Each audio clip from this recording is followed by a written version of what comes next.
Tentando. Olá, boa noite. Vamos hoje. Deixa eu ver aqui na hora que acaba de entrar. Boa noite, tô tentando marcar aqui o tema que a gente vai conversar hoje. Fixar um comentário. Boa noite, segunda-feira, 22 de julho, um dia antes de São João. Estamos aqui ao vivo para trocar uma ideia sobre as diferenças entre a paixão e o amor. Sejam todos bem-vindos. Se alguém tiver dúvida, eu vou tentar responder. Essa live ela termina sempre antes das 10 e eu sempre tento organizar para fazer em 21 minutos, para ser uma live assim mais papo reto, mais direta e a gente descansar. Ou estudar, ler, enfim. Tem gente que reclama que tem muita live, né, gente? Eu acho que bacana, tem várias opções, enfim. Então, olha só, eu estava me lembrando que uma das primeiras coisas que eu parei para refletir sobre esse tema foi quando eu estava comentando com uma amiga muitos anos atrás que grandes filósofos, assim, estavam tentando entender e explicar o amor. E ninguém chegou a ponto nenhum, porque filosofia é algo mental, né? E o amor é de outra ordem, não é da ordem da razão mesmo. E geralmente o amor começa com o apaixonamento. E distinguir paixão de amor tem um limite tênue, é difícil. E existe sim, o que é maravilhoso, amor com momentos de paixão, né? Que é maravilhoso e a gente vai falar disso também. Todo relacionamento normalmente começa com um apaixonamento. O que significa isso? Quando a gente se apaixona por uma pessoa, geralmente a gente conhece pouco ou nada dessa pessoa. Inclusive, as paixões platônicas é nada, aí é pura projeção mesmo. O que significa isso? Nós nos apaixonamos pelas nossas idealizações. E a gente idealiza alguma coisa, a gente se ilude em cima de uma outra pessoa que, em algumas linhas teóricas de raciocínio psicológico, fala objeto. A gente se apaixona por um objeto, que é uma outra pessoa, é um jeito meio ruim de falar, né? Mas sim, nas teorias está assim. A gente se apaixona pelo outro baseado nos nossos conteúdos inconscientes projetados. Então, muitas vezes, as pessoas têm certos padrões de apaixonamento, porque isso é muito típico dos conteúdos inconscientes que pululam dentro de nós, querendo se manifestar, querendo se resolver.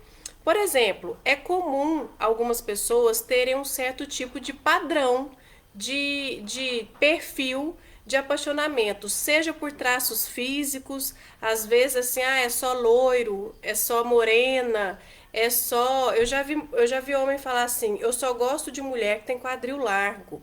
Eu já vi mulher falar assim, eu só gosto de homem que tem ombro largo ou ombro estreito. Então, esses traços, que às vezes são físicos, podem constituir um determinado padrão, né? Que a pessoa tende a se apaixonar por pessoas que têm um determinado perfil. Sem contar, né, gente, que tem aquelas pessoas que falam assim: eu sou atraída sempre pelo canalha, pelo, sei lá, o cafajeste. Isso é um padrão de postura subjetiva, um padrão comportamental. Então, normalmente nós somos atraídos pelas pessoas e nos apaixonamos sem conhecer a pessoa. Então, a paixão é isso. A paixão, ela é essa projeção de conteúdos inconscientes, conteúdos internos no outro, no objeto. E aí, meus amores, nós precisamos entender o seguinte: quanto mais doidinho é o ser que a gente se apaixona, significa que mais doidinho é a gente. Significa que nós temos conteúdos internos em desequilíbrio. se nós nos apaixonamos por pessoas desequilibradas, porque o conteúdo projetado está dentro de nós. Então, aquela história assim de falar mulher de bandido, então, existe uma questão não legal dentro dessa mulher de bandido. E dentro da linha do raciocínio da teoria sistêmica não existe vítima e nem réu, existe encaixe, encaixou. E se encaixou, tem algo equivalente àquela característica do outro, seja direta ou seja invertida. Mas é a mesma coisa, pode ser apenas uma face diferente da mesma moeda, que é o caso dessa história da vítima e do agressor, tá? Aí o que acontece? Nós normalmente nos apaixonamos e isso é um fenômeno humano importante para a nossa existência. A nossa espécie é mantida porque nós somos atraídos pelas pessoas, nós nos apaixonamos, nós fazemos vínculos com as pessoas e assim nós constituímos famílias e reproduzimos. Então a paixão, ela é algo importante para manter a nossa espécie. Acontece que, como eu falei para vocês, o nosso vínculo, primeiramente com o outro, começa através do apaixonamento, que não é um apaixonamento pelo amado. Você está apaixonando o que você está projetando nele. Então, às vezes você tem, por exemplo, um traço assim de dependência do outro, de carência, e aí aquela pessoa tem um comportamento assim daqueles que resolvem, que fazem, que são doadores, e aí você começa a sentir um frisson. Por quê? Porque o seu conteúdo interno de dependência, de menos-valia de si mesmo, de repente, ele grudou ali, falou: opa, ali me resolve, ali tô resolvido. E aí você projeta então esse conteúdo de ser quem vai te resolver nesse aspecto.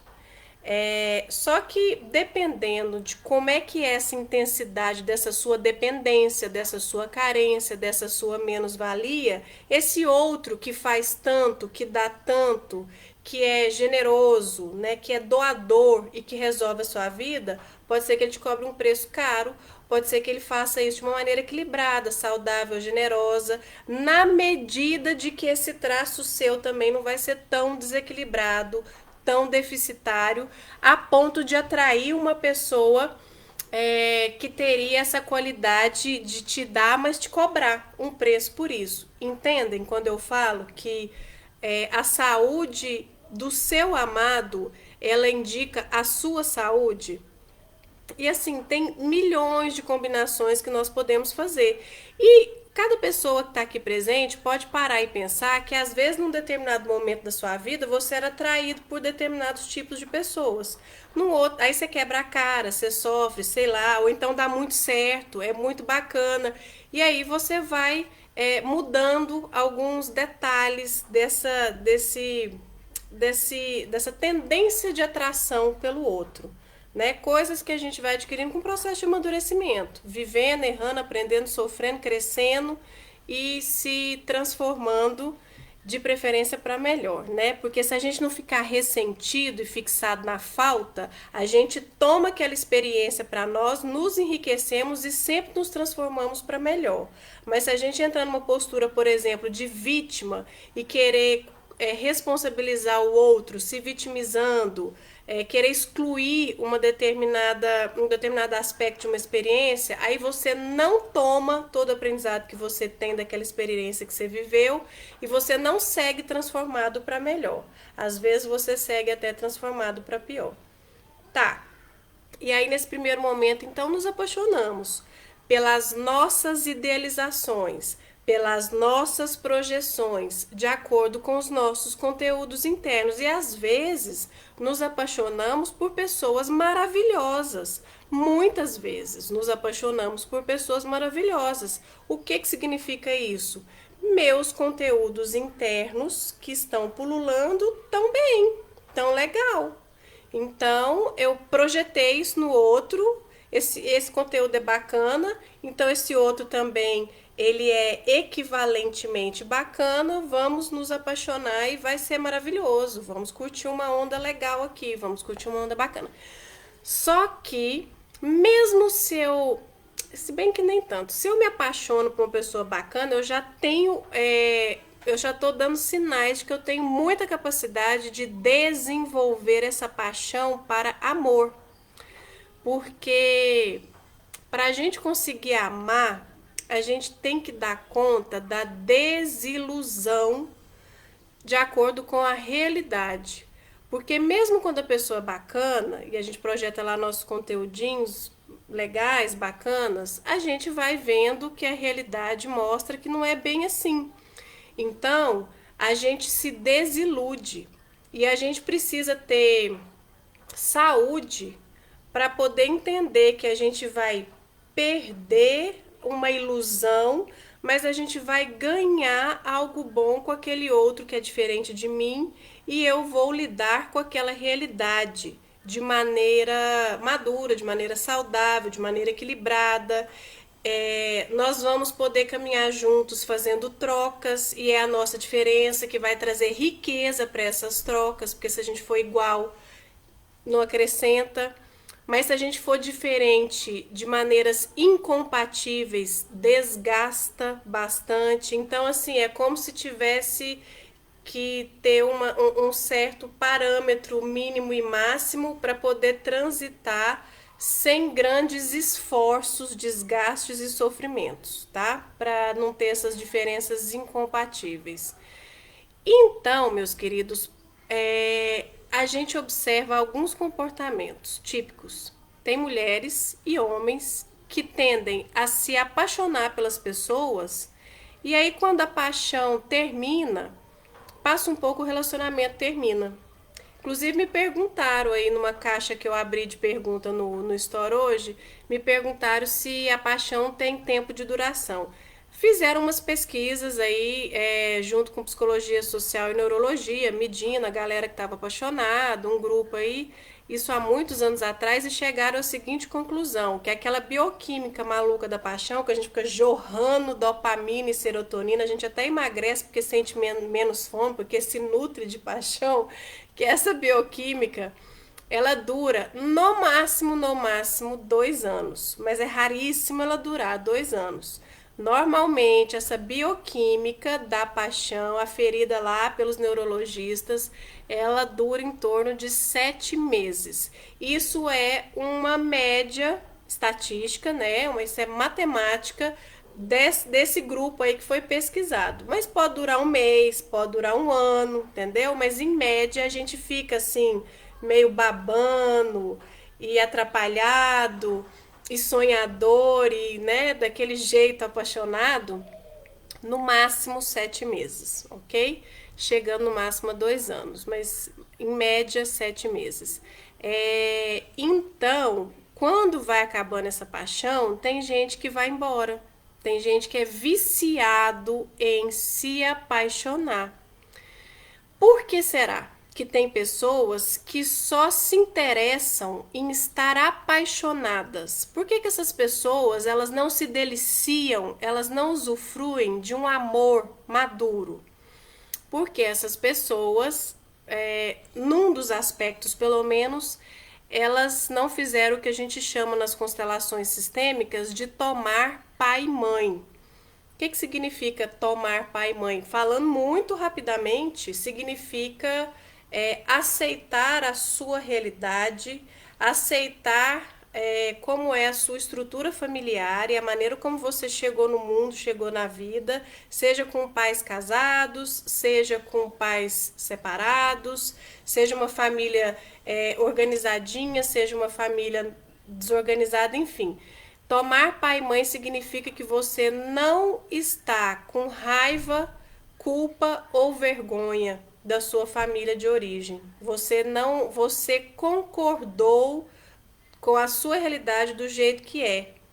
E você toma então a vida para você ao preço que custou para os seus pais, com respeito.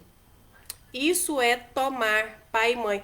O verbo utilizado é tomar, porque assim, tem que ter uma certa ação da gente que tá tomando o pai e a mãe.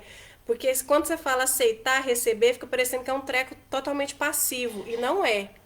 É como se fosse assim, uma decisão não consciente, né? As pessoas que são mais mansas, mais amorosas, mais gratas, são pessoas que dão sinais de que tomaram pai e mãe. Outros sinais de que as pessoas tomaram pai e mãe, se o básico da vida delas está resolvido, essa pessoa se desenvolveu na profissão, essa pessoa se relaciona bem com as pessoas, essa pessoa tem relacionamentos amorosos legais e essa pessoa tem uma saúde física razoável, no mínimo. Não é assim, se você vive doente, se você é totalmente frustrado profissionalmente, se você é totalmente frustrado nos relacionamentos, se você tem um ou mais desses três aspectos, tá faltando fazer um dever básico de casa de tomar pai e mãe, ok? Então, se eu sou viciada em paixão, se para mim relacionamento só serve a fase da paixão, eu não tomei pai e mãe, entendeu? Aí sabe o que acontece? Eu começo a demandar coisas pesadas pro outro. No fundo, querendo que esse outro complemente e compense as faltas que inconscientemente eu tenho por não ter tomado pai e mãe. E é pesado para o outro. Eu saio do meu lugar de esposa ou de marido e aí eu fico esperando desse outro coisas que ele não pode, ele não é capaz de te dar. Porque um cônjuge, ele troca com o outro em equilíbrio. E quando eu não tomo pai e mãe, muito comumente eu saio do lugar de cônjuge e vou para o lugar de filho. E filho tá mais embaixo querendo receber do grande, que é o pai e a mãe. E aí fica pesado para esse cônjuge dar essas coisas. E, gente, como é que a gente sabe se eu sair do lugar de cônjuge e tô querendo demais, ou o meu cônjuge saiu e tá me exigindo? Simples. Vocês estão felizes? Vocês estão em paz? O relacionamento de vocês é harmônico? O relacionamento de vocês tem trocas equilibradas? Para você é tranquilo se relacionar com essa pessoa? Volta e meia você faz um agradinho, você recebe um agradinho, é algo que te satisfaz afetivamente, te satisfaz em termos de companhia na vida, te satisfaz sexualmente? Então, vocês fizeram o dever de casa, pelo menos o mínimo necessário, e vocês estão ocupando a maior parte do tempo o lugar correto de cônjuge e fazendo trocas equilibradas. E aí, se eu tomei pai e mãe direitinho, o mínimo direitinho, eu vou desenvolver a minha paixão para um amor maduro. Eu vou começar a enxergar a realidade daquela pessoa e vou lidar com essa realidade dessa pessoa de maneira grata, satisfatória. Eu vou somar as diferenças daquela pessoa na minha vida, da mesma maneira que eu vou somar as minhas diferenças na vida dessa pessoa. E vamos então assim caminhando juntos, fazendo trocas com as nossas diferenças, sentindo alegria por ter essa troca, por ter essa companhia. E se eu não tiver tomado pai e mãe, eu não dou conta de seguir muito tempo assim, harmonicamente, porque eu tenho buracos no meu psiquismo, buracos na minha alma aí, e eu fico demandando que esse outro corresponda a isso, atenda a isso, e isso é desgastante, isso é pesado. E tem muita gente que às vezes é conectado quando fala assim que foi 20 anos de relacionamento conflituoso, parecia uma paixão bandida. Tem muitas pessoas que ficam conectadas pelas faltas. Então, assim, não vira um amor maduro, porque a pessoa fica querendo, 20 anos, 30 anos, às vezes, ela fica querendo tirar leite de pedra, querendo que vaca bota ovo, que galinha dá leite, porque ela fica lá com aquele buraquinho dela, que ela não tomou pai e mãe, sapateando, sempre que ela pode, ela dá uma birra, ela espreme para aquele outro dar para ela aquele algo a mais que ela necessita porque ela não fez o deverzinho de casa lá na família de origem. Ah, mas meus pais morreram, Márcia, e agora o que, que eu faço? Imagina, metade do seu DNA é sua mãe, outra metade é seu pai, tá dentro de você, seu pai e sua mãe. Você não precisa fazer isso no real. Isso é uma grande sorte nossa. Você precisa fazer isso no simbólico, no imaginário, na sua subjetividade. Até porque se você fizer isso no real, da boca para fora, você chegar lá na sua mãe e falar assim: "Querida mamãe, eu sou muito grata a você e eu concordo com tudo do jeito que foi, o jeitinho que a senhora engravidou, me pariu, me criou. Eu concordo, eu agradeço, eu tô satisfeita." E falar a mesma coisa pro seu pai. Não vai adiantar se você falar isso, verbalizar isso e isso for da boca para fora. Não vai adiantar. O negócio funciona é na alma. Lá dentro do seu coração de verdade, num movimento assim profundo de alma, você ter aquela espécie de compreensão, de percepção profunda, indizível, de que ao preço que custou para os seus pais, você recebe a sua vida de bom grado e vai fazer valer a pena, vai fazer o seu melhor, sem se fixar numa reclamação, numa falta. Quando você tem essa postura íntima, essa postura subjetiva, aí você está tomando pai e mãe. E tem uma frase maravilhosa do Bert Hellinger nesse sentido, que é assim: dos pais recebemos tudo o que precisamos, dos pais temos tudo o que precisamos. Os erros e os acertos são muito importantes. E quanto mais a gente tem uma mansidão, uma maturidade de entender que os nossos pais são seres humanos comuns e imperfeitos, mais grandeza nós desenvolvemos dentro de nós em relação aos nossos pais e em relação à vida, né? Porque somos todos aqui nessa terra pessoas comuns e imperfeitas. Um tem o defeito A e B, o outro tem o defeito C e D, mas tá todo mundo com defeito. Todo mundo tá numa vidinha comum, tá todo mundo buscando uma felicidade de um jeito ou de outro, de um jeito mais bem-humorado ou mais truculento. A gente é tudo ser humaninho comum, imperfeito. E quando a gente não tem grandes exigências, grandes expectativas a respeito dos nossos pais, a gente está começando equilibradamente lá no começo, porque a gente está admitindo a realidade que são seres humanos comuns e imperfeitos pelejando, fazendo o seu melhor. E quando a gente recebe essa realidade, essa informação, assim, com toda humildade, com toda gratidão, com toda saúde, a gente faz isso na vida e a gente lida com isso na vida. E lida com o nosso cônjuge, que é outro ser humano comum e imperfeito também, assim como nós. Né? Aí a gente não fica numa disputa, querendo dizer quem que é mais certo, mais errado, quem é melhor, quem é pior. Não. A gente está aqui aprendendo com as nossas diferenças. E aí a gente, então, entra nessa segunda palavra, que é o amor. A gente enxerga a pessoa porque a gente já enxergou nossos primeiros objetos de amor na vida, que foi o pai e a mãe.